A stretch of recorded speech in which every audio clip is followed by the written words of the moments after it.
So much the better, I have a ray of hope left. Listen.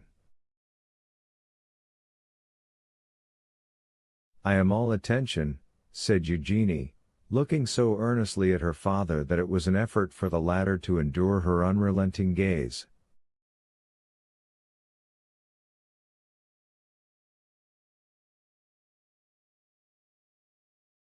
M. Cavalcanti, continued Danglars, is about to marry you, and will place in my hands his fortune, amounting to 3 million livres.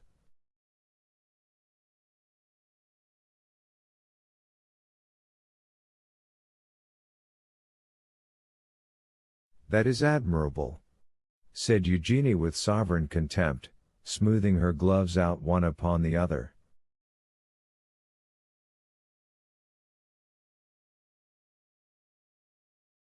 You think I shall deprive you of those 3 millions, said Danglars, but do not fear it. They are destined to produce at least 10.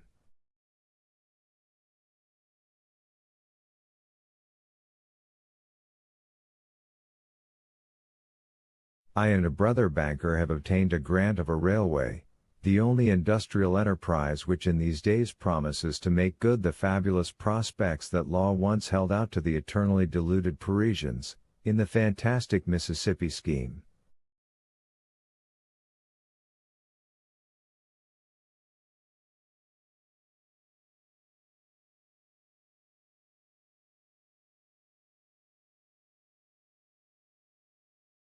As I look at it, a millionth part of a railway is worth fully as much as an acre of waste land on the banks of the Ohio.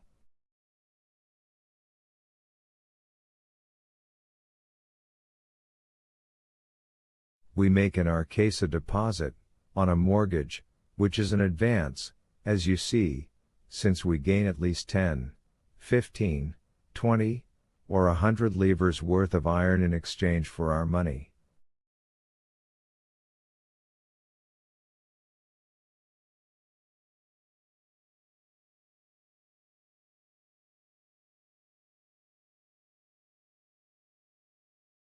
Well, within a week I am to deposit 4 millions for my share.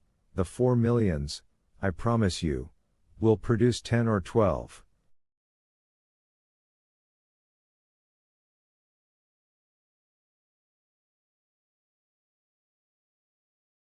But during my visit to you the day before yesterday, sir, which you appear to recollect so well, replied Eugenie, I saw you arranging a deposit, is not that the term?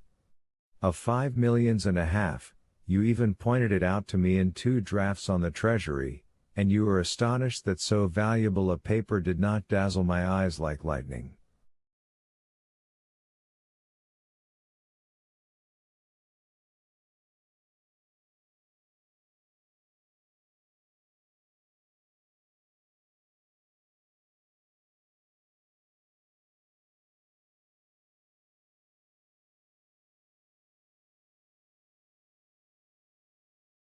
Yes, but those 5 millions and a half are not mine, and are only a proof of the great confidence placed in me. My title of popular banker has gained me the confidence of charitable institutions, and the 5 millions and a half belong to them. At any other time I should not have hesitated to make use of them, but the great losses I have recently sustained are well known, and, as I told you, my credit is rather shaken.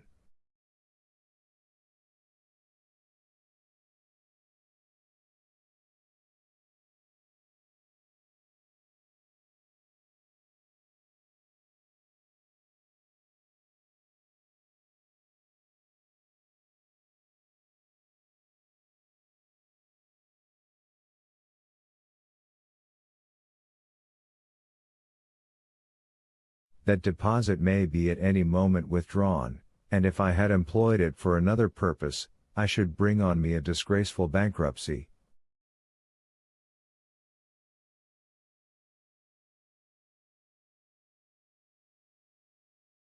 I do not despise bankruptcies, believe me, but they must be those which enrich, not those which ruin.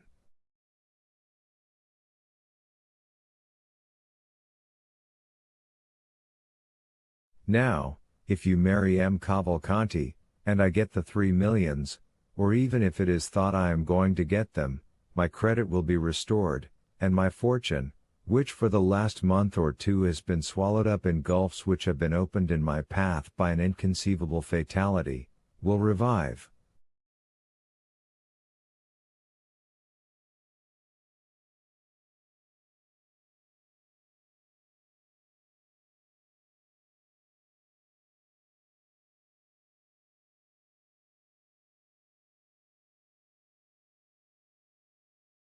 Do you understand me? Perfectly. You pledge me for 3 millions, do you not? The greater the amount, the more flattering it is to you, it gives you an idea of your value.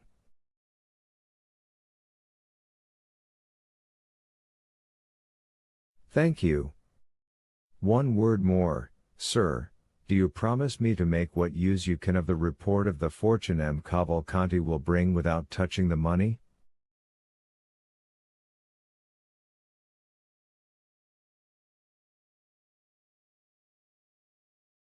This is no act of selfishness, but of delicacy. I am willing to help rebuild your fortune, but I will not be an accomplice in the ruin of others.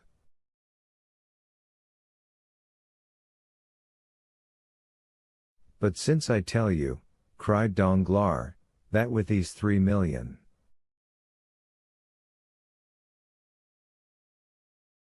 do you expect to recover your position, sir, without touching those 3 million?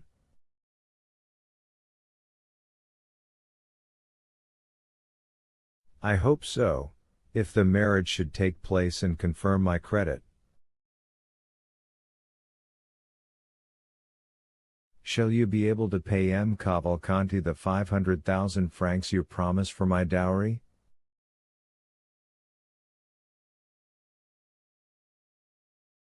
He shall receive them on returning from the mayor's, the performance of the civil marriage.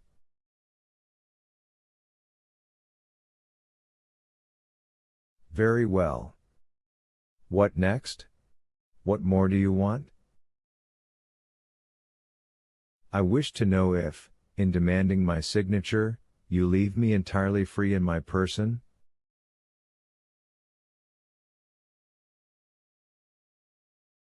Absolutely. Then, as I said before, sir, very well, I am ready to marry M. Cavalcanti.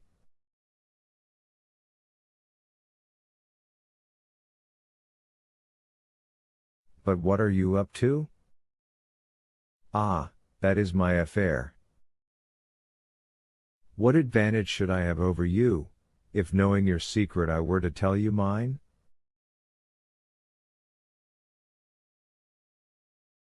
Danglars bit his lips.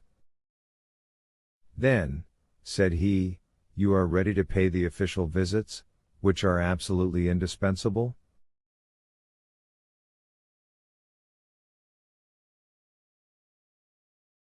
Yes, replied Eugenie. And to sign the contract in 3 days? Yes. Then, in my turn, I also say, very well.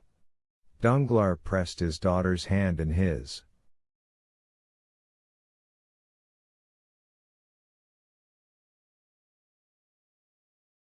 But, extraordinary to relate, the father did not say. Thank you, my child, nor did the daughter smile at her father. Is the conference ended? Asked Eugenie, rising. Danglars motioned that he had nothing more to say. 5 minutes afterwards the piano resounded to the touch of Mademoiselle d'Armilly's fingers, and Mademoiselle Danglars was singing Brabantio's malediction on Desdemona.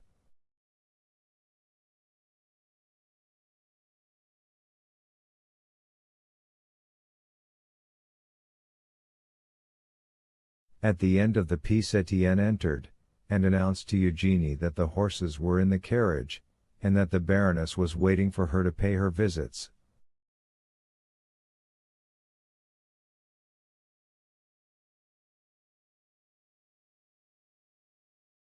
We have seen them at Villefort, they proceeded then on their course.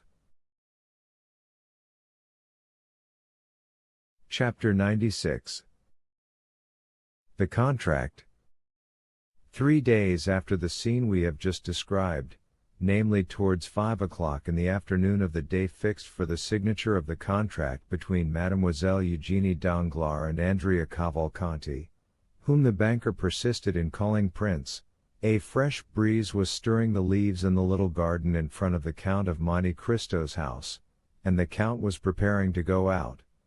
While his horses were impatiently pawing the ground, held in by the coachman, who had been seated a quarter of an hour on his box, the elegant phaeton with which we are familiar rapidly turned the angle of the entrance gate, and cast out on the doorstep Sam Andrea Cavalcanti, as decked up and gay as if he were going to marry a princess.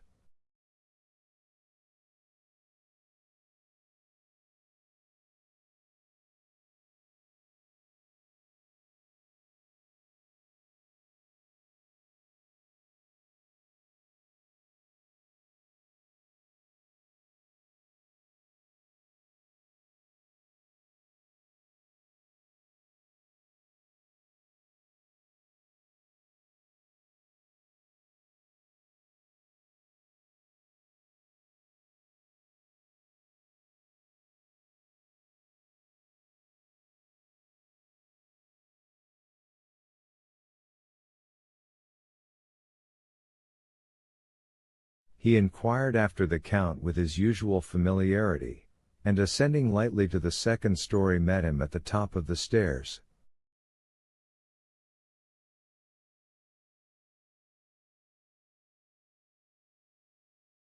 The Count stopped on seeing the young man. As for Andrea, he was launched, and when he was once launched nothing stopped him.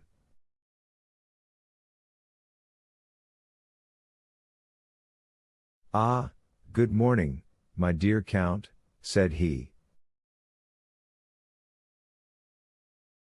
"Ah, Andrea," said the latter, with his half-jesting tone, "how do you do?"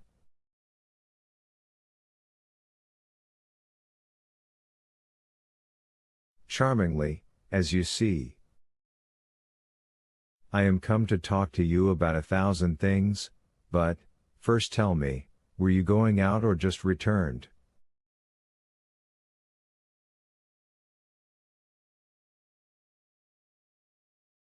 "I was going out, sir." "Then, in order not to hinder you, I will get up with you if you please in your carriage, and Tom shall follow with my phaeton in tow."